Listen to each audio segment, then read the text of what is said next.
तो यहाँ पर नेक्स्ट वीडियोस में अपन जो ग्राफ थ्योरी में बेसिक टर्म्स होती है, जो बेसिक चीजें अपन यूज करते हैं उनकी डेफिनेशन के बारे में बात करेंगे, ताकि तुम्हें जब भी मैं उन वर्ड्स का यूज करूँ तो तुम्हें क्लियर रहे उसका क्या मीनिंग है। सबसे पहली चीज यहाँ पर अपन देखेंगे डिग्री ऑफ ए वर्टेक्स क्या होती है। तो अगर तुम नेक्स्ट कुछ वीडियो फॉलो करोगे तो तुम्हें इस चीज का मतलब समझ में आ जाएगा। एन आइसोलेटेड वर्टेक्स फॉर्म से कंपोनेंट। तो अभी तुम्हें ये ऐसे समझ लो, बस ये चीज ध्यान रखो। एन आइसोलेटेड वर्टेक्स फॉर्म से कंपोनेंट, बाद में तुम्हें क्लियर समझ में आ जाएगा इसका क्या मीनिंग है।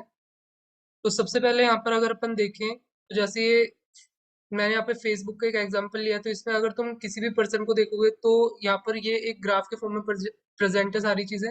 तो इसकी डिग्री क्या होगी, इसको एक वर्टेक्स के जैसा समझो, तो ये इसके जितने भी फ्रेंड्स होंगे ये इसकी डिग्री हो जाएगी।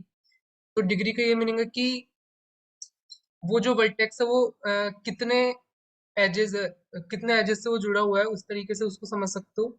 तो उस पे जो इंसिडेंट एजेस है, मैंने तुम्हें पिछले वीडियो में बताया था कि यू एंड वी दो वर्टेक्स और उनको एक एज कनेक्ट कर रही है, तो यू एंड वो एज ये एक दूसरे के क्या होता है, इंसिडेंट होता है। तो वैसे ही वर्टेक्स वी और वो एज वो एक दूसरे के इंसिडेंट होता है। तो यहाँ पे डिग्री ऑफ ए वर्टेक्स क्या होती है कि उस पर जितनी एजेस इंसिडेंट हो रही है, तो तुम तो ये चीज देखो। एंड और इसको इस तरह से भी समझ सकते हो कि वो उसके कितने नेबर्स है, इस तरीके से भी समझ सकते हो डिग्री ऑफ वर्टेक्स को।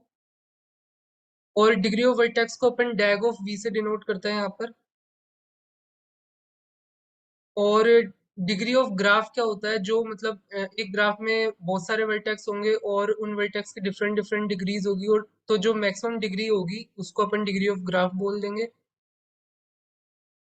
तो जैसे ये एग्जांपल है, इसमें अगर तुम वी को देखोगे तो जो वी है उसकी डिग्री 6 है, क्योंकि वो यहाँ पर 6 वर्टेक्स से जुड़ा हुआ है, इसके 6 नेबर्स हैं। यहाँ पर तुम इस तरीके से देख सकते हो, 6 इंसिडेंट एजेस है, तो इसकी डिग्री 6 हो जाएगी। वैसे ही अगर तुम V6 की देखोगे तो V6 की यहाँ पे डिग्री 1 हो जाएगी, सिंपल तरीके से। यहाँ पर एक साइकिल में देखोगे तो साइकिल में क्या होता है कि जो एवरी वर्टेक्स है उसकी डिग्री 2 हो जाएगी। यहाँ पर इस साइकिल में देख सकते हो एवरी वर्टेक्स की डिग्री 2 है, क्योंकि वो 2 से कनेक्टेड होगा। इसमें देखोगे तो यहाँ पर अगर अपन देखें तो इसमें अगर V2 की डिग्री देखें तो V2 की डिग्री कितनी हो जाएगी, 2, क्योंकि दो इंसिडेंट एजेस है, इसके दो नेबर से, इस तरीके से। वैसे ही अगर V8 की देखें, V8 क्या था यहाँ पर, ये यहाँ पे V8 देखो, अब ये किससे कनेक्टेड है, V7 से, यानी एक इसका नेबर है, तो इसकी डिग्री कितनी हो जाएगी, 1 हो जाएगी यहाँ पर। वैसे ही V0 की डिग्री देखोगे, जो कि यहाँ सेंटर में है, उसकी डिग्री 0 हो जाएगी, ये किसी से भी कनेक्टेड नहीं है, और जिसकी डिग्री 0 होती है उसको अपन आइसोलेटेड वर्टेक्स बोलते हैं। तो ये एक आइसोलेटेड वर्टेक्स हो जाएगा, तो जो यहाँ पे सेंटर में मैंने दिखा रखा है। वैसे ही यहाँ पर रेगुलर ग्राफ क्या होता है, रेगुलर ग्राफ में क्या होता है, जो भी वर्टेक्स होता है जितने भी उनकी डिग्री सेम रहती है। तो अगर तुम ये ग्राफ देखोगे तो इसमें जितने भी वर्टेक्स हैं सबकी डिग्री 3 है, तो इसको अपन एक रेगुलर ग्राफ बोलेंगे।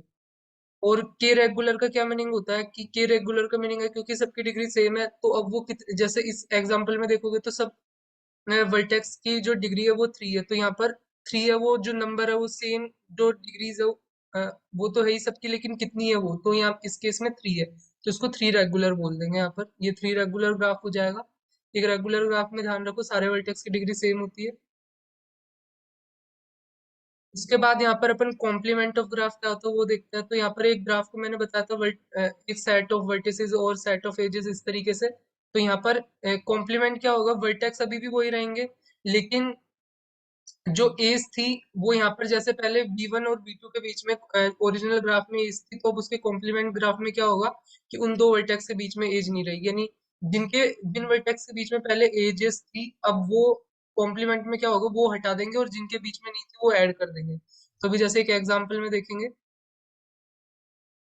तो यहाँ पर two vertex are connected in G bar if and only if they are not connected in G. तो अगर दो वर्टेक्स जी वाले ग्राफ जो ओरिजिनल ग्राफ उसमें कनेक्टेड नहीं है, तो वो जी कॉम्प्लीमेंट में कनेक्टेड होंगे। ये चीज आ गई इसमें समझ में। और तो इसको इस तरीके से भी बोल सकते हैं कि अगर यू एंड वी एक दूसरे से कनेक्टेड है कॉम्प्लीमेंट वाले ग्राफ में, तो वो ओरिजिनल ग्राफ में कनेक्टेड नहीं होंगे, तो इस तरीके से भी इसको रिप्रेजेंट कर सकता है।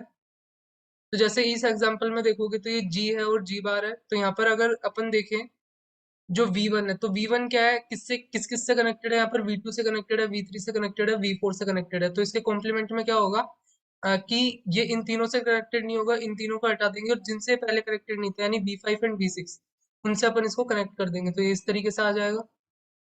यहाँ पे तुम देख सकते हो। वैसे ही यहाँ पर V3 है, तो देखो किस किस से कनेक्टेड है।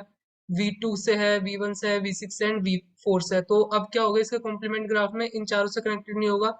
ले और फिर किससे कनेक्टेड होगा यहाँ पर, V5 से कनेक्टेड हो जाएगा, क्योंकि ओरिजिनल ग्राफ में वो V5 से कनेक्टेड नहीं था। तो इस तरीके से ये इसका कॉम्प्लीमेंट हो गया। तो होप तुम्हें डिग्री ऑफ वर्टेक्स के बारे में समझ में आया होगा। तो अगर वीडियो अच्छा लगा हो तो लाइक करो, शेयर करो, सब्सक्राइब करो। मिलता है